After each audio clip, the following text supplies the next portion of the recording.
राम राम जी, आप सबको मेरा नमस्कार। मैं आपका साथी दलेर सिंह पत्रकार।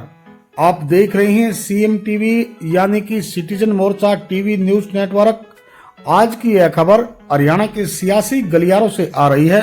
हिसार के पूर्व सांसद कांग्रेस नेता ब्रजेंद्र सिंह इन दिनों प्रदेश भर में सद्भाव पद यात्रा निकाल रहे हैं। ब्रजेंद्र सिंह यात्रा तो निकाल रहे हैं हरियाणा में सद्भाव बनाने के लिए, लेकिन अपने भाषणों में वे जो शब्दावली प्रयोग कर रहे हैं वह भी बड़ी चर्चा का विषय बन रही है।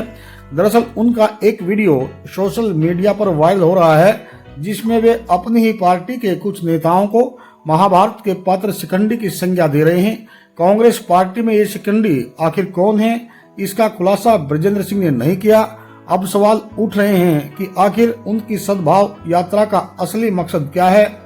वे अपनी ही पार्टी कांग्रेस के नेताओं को शिखंडी बता रहे हैं, तो फिर सद्भाव कैसा? उनकी यात्रा कांग्रेस के नेताओं के खिलाफ है या भाजपा सरकार की नीतियों के खिलाफ, या फिर यह यात्रा अपनी ही पार्टी कांग्रेस में गुटबाजी को और ज्यादा बढ़ावा देने के लिए निकाली जा रही है? ऐसे ही और भी बहुत से सवाल लोगों के जहन में आ रहे हैं। आपका इस बारे में क्या मानना है? वीडियो देखकर और सुनकर कमेंट में अपनी राय दीजिएगा। अब देखिए पूर्व सांसद ब्रजेंद्र सिंह का वायरल वीडियो। हो सकता है उस आदमी ने ये फोन इसीलिए किया हो कि उसकी वो रील बनाकर फिर वो सोशल मीडिया पर चलाऊंगा, क्योंकि मेरे साथ ये चुनाव से पहले और जब मैं कांग्रेस में आया था उसके बाद कई लोगों को बहुत चुटकी लगी थी उस चीज की कि ये कैसे आ गया। तो इस तरह का ये जो बिल्कुल निम्न दर्जे की राजनीति होती है, कई लोग वो करते हैं। तो ये जिस भाई का मेरे पास फोन आया, मेरे को नहीं पता है कौन तो था और कौन नहीं था, और मैंने उससे पूछा तो अपना नाम भी ना बतावे, लेकिन जो उसने लाइन रट रखी थी वो बोलता चला गया। और बोलने का उसका मकसद सिर्फ ये था कि मेरे को उकसाए ताकि मैं उसको गालियां बकूं, और उसको वो रिकॉर्ड करने लग रहा है। मैंने उसको कही भी, मैंने कहा मैंने पता है तूने 5-7 आदमी बिठा रखे हैं, स्पीकर पर फोन लगा रखा है और तू इसने रिकॉर्ड भी करने लग रहा है। मैंने कहा तेरे को तकलीफ क्या है मेरी यात्रा से? ना ना ना ना, तुम 10 साल मलाई खा के क्यों कर आ गए? मैंने कहा तो होली बात पुरानी, तुमने पाछला जीतना था, चुनाव जीत लिए। मैंने कहा अब तो आगे चलने की बात है। मैं इसलिए जिक्र कर रहा हूं और एक संदेश देना चाहता हूं। संदेश प्रकरण जो है वो महाभारत से, और हम सबको पता है भीष्म पितामह को मारा नहीं जा सकता था, सिर्फ एक सूरत में मारा जा सकता था कि महिला आगे कर दो उसके। तो वो शिखंडी जो है, शिखंडी वैसे तो द्रौपदी का भाई था, लेकिन वो पिछले जन्म में महिला थी और भीष्म पितामह को यह पता था।